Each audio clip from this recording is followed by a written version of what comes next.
Mayong adlaw mga kabiyahe na tagaron din sa vulcanizing shop kay na hungaw man yung ligid sa kotse ani ako ang agalon.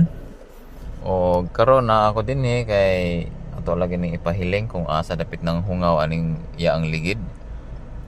O mao ni ang Lexus na NX 300 mo ni ang iyang atubangan.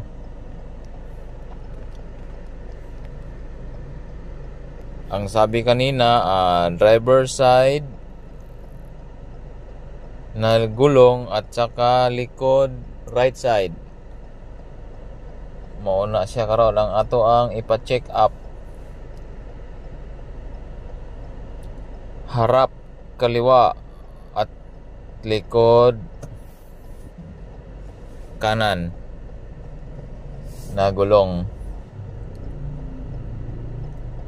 Bantayan natin kung ayusin ba pagtanggal ang nut kay para hindi magasgas ang ating mags. Okay, hintay lang tayo sa isang kotse na maglabas kasi mayroon pang nakasalang doon sa vulcanizing shop.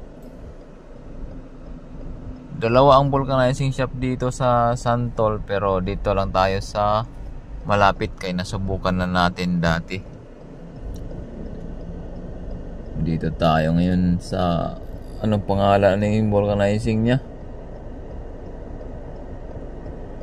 Madiasas Street.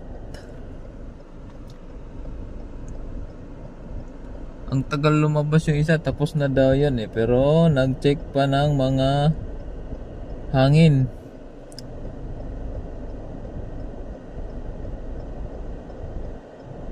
Chinik pa ang pressure ng hangin kay baka malambot yung ibang gulong niyan.